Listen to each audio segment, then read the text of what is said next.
By now, everyone has seen or heard the clip of Democratic Congressman from Georgia, Hank Johnson, fumbling over his words as he addressed Admiral Robert Willard at the House Armed Services Committee hearing last week.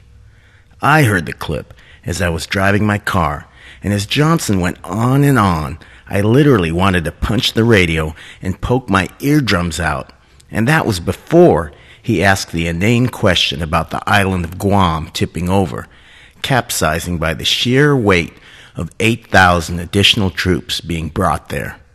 The deadpan delivery by the Admiral, "We don't anticipate that happening," was pretty funny though. Of course, the clip has gone viral, and since then, Congressman Hank Johnson has stated the following: "I wasn't suggesting that the island of Guam would literally tip over.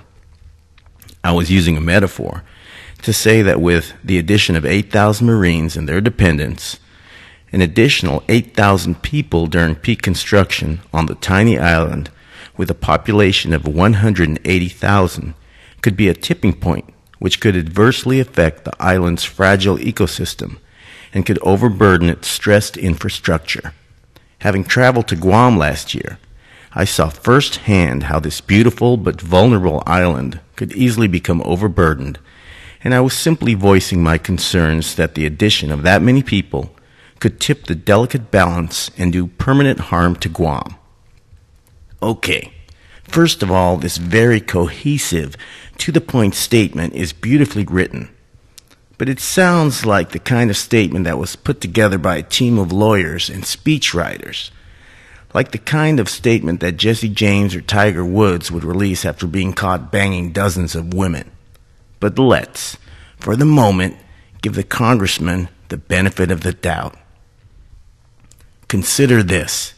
According to the Pentagon's own list, the United States maintains 865 military bases outside of the United States. That's 865. Many of these bases are holdovers from the Cold War. We have 227 bases in Germany alone. According to the Institute of Policy Studies, we spend $102 billion a year to maintain what some call this empire of bases. Consider this.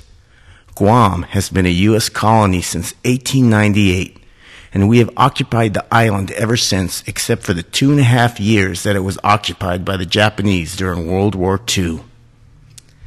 Our military has been there a long, long time, and it has taken a heavy toll on Guam's ecosystem.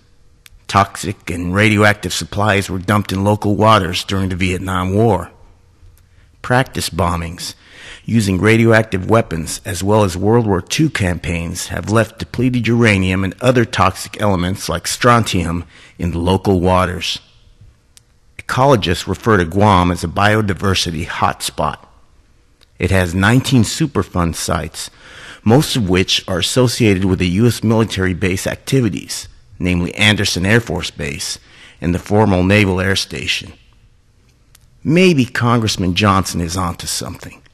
Maybe he is correct to question the current administration's decision to spend $1.75 billion to bump up the military presence in Guam.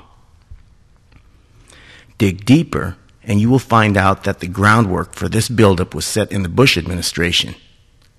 In 2006, an agreement between the U.S. and Japan stipulated that about 50% of the 18,000 U.S. Marines stationed in Okinawa would be relocated to Guam by 2014.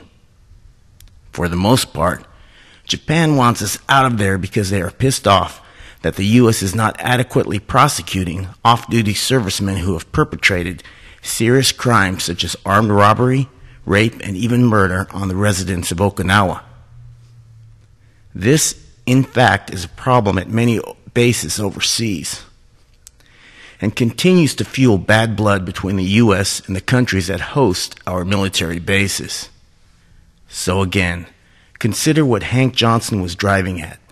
Is it really necessary to increase the military presence in Guam up to 13,000 troops, putting a strain on the local infrastructure and ecosystem? And is it fiscally responsible to spend $1.75 to $2 billion to do so? In fact, is it necessary to have 227 military bases in Germany? We could easily decrease that number by 100 with no ill effects. That alone would save the U.S. taxpayers nearly $12 billion a year. Yes, I said a year. In 2004, the Secretary of Defense, Donald Rumsfeld, suggested that we could cut the number of overseas military bases by 200. I don't think that anyone would suggest that Donald Rumsfeld is a liberal or would do anything to harm the defensive capabilities of the United States. Closing 200 military bases would net the U.S. taxpayers a yearly savings of $23,583,815,028 and some change. A year. So, okay, the clip of Hank Johnson does want to make you poke your eardrums out, but the deeper meaning is an important one. Hank Johnson said that his comments were a metaphor for Guam's infrastructure and ecosystem reaching its tipping point. I have another one for you. If Guam were a whore, the United States military presence has fucked the shit out of her for 60 plus years and she is all used up. We should heed Hank Johnson's concerns and not increase the military presence on Guam for not only moral reasons but for financial reasons. We should applaud Hank Johnson for opposing the Obama's administration on this matter. That takes some balls, if you ask me. All of you YouTubers who spout your vitriolic comments about Hank Johnson should realize that a short video clip oftentimes does not tell the whole story. This is Minus the Bunny, and I'm signing out. Reruns of TV shows pass over your